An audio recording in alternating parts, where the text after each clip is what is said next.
The Cold War never truly ended. It just went quiet. Hidden deep within the forests, deserts, and plains of the former Soviet Union, 5 cities remain frozen in time. Built for war, abandoned in silence, and still guarded today. These are the places where the Soviet dream refused to die. This is the story of the 5 ghost cities still watched over in 2025.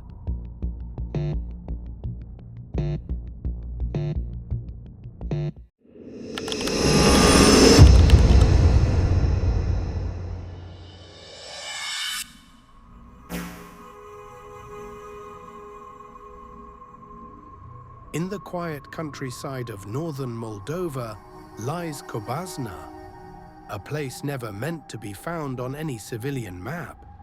Built in the late 1940s, at the dawn of the Cold War, it became one of the largest ammunition depots in Europe.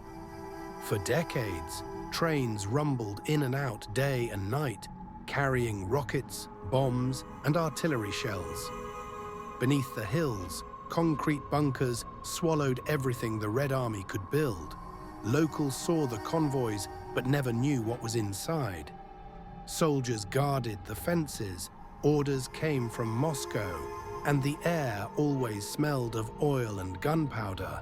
When the Soviet Union collapsed in 1991, the weapons stayed, and so did the soldiers. The new Moldovan state couldn't enter. The base fell under Transnistrian control, protected by Russian peacekeepers. Today, more than 20,000 tons of aging ammunition remain behind barbed wire. Wooden crates are decaying, fuses unstable, yet armed guards still patrol the same fog-covered roads. Locals call it the ticking time bomb. They whisper that if Cobazna ever exploded, half of Moldova and Transnistria would vanish in seconds in 2025. The Cold War still breathes here, buried under concrete, dust, and secrecy.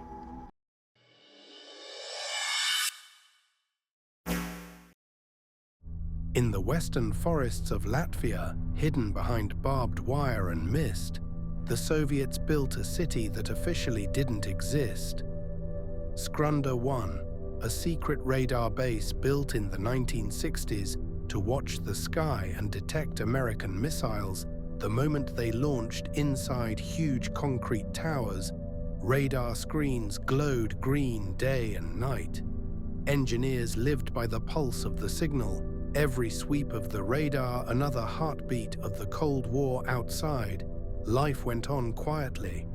Families in grey apartment blocks, children playing under antennas, shops, schools, a cinema, yet not a single map showed this place. When the Soviet Union collapsed, the signal died. Power cut out.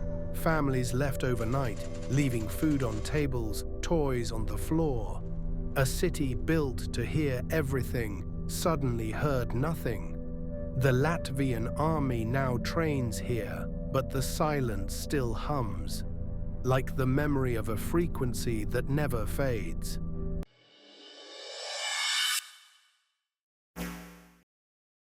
Just south of Berlin lies a town that once belonged to another world, Winsdorf, known for decades as Little Moscow. After 1945, it became the Soviet command hub for all troops in East Germany. The beating heart of the Red Army, far beyond the Iron Curtain, tens of thousands of soldiers and families lived here. There were schools, cinemas, bakeries, even a maternity hospital. Life inside was purely Soviet. Patriotic music echoing through courtyards, red flags on balconies, children in uniforms rehearsing parades in the snow.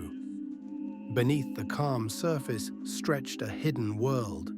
Miles of concrete bunkers, war rooms, and command tunnels designed to survive a nuclear strike. Officers planned strategies for a war that never came, while above ground, families built small, ordinary lives. When the empire collapsed, silence fell like a curtain. Families packed everything they owned into trucks and left overnight. Radios stopped, shops emptied. The red banners disappeared from the windows. The murals faded, the glass shattered, and nature began to reclaim what had once been forbidden.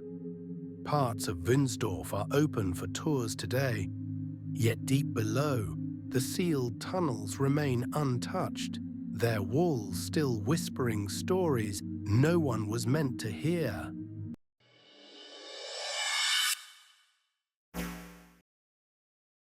Farther west, hidden among Latvia's pines, stands Irbene, the city that listened to the sky. Built in the 1960s under codename Zvezda, its enormous radar dish captured NATO communications and signals from satellites in orbit inside. Technicians with headphones recorded the voices of a world that had no idea they were being heard. Around it, families lived simple lives, children playing beneath the shadow of the dish, mothers baking bread as the hum of radio waves filled the air. When the Union fell, the last operator shut the system down. The antenna froze mid-rotation, and Irbene became a forest ghost, turning the old spy base into a radio astronomy center. The same dish that once listened for war now listens to the stars. Deep in the Kazakh steppe lies Kurchatov, the city of the atomic sun. Founded in 1947, this was the heart of the Soviet nuclear program. Scientists built and detonated over 400 nuclear bombs here. Each test lit up the desert and left scars that still glow today. Workers were told they were heroes, but they lived with invisible poison. Children were born sick. The soil turned to dust. When the Soviet Union fell, Kurchatov became a dead zone. The people left, but radiation didn't. Today, parts of it have reopened as research centers. Scientists study radiation here, walking the same halls where atomic fire was once born. Some ghosts don't fade, they just glow. 5 cities, 5 stories carved into the bones of the Cold War. From the ammunition bunkers of Kobazna to the silent radars of Skrunda, the lost streets of Wunsdorf, the antenna of Irbene, and the atomic sands of Kurchatov. These are the last places where the Soviet Union still breathes, forgotten by time, guarded by silence. The Cold War never ended. It's just waiting. Subscribe and keep the lights on in the dark corners of history.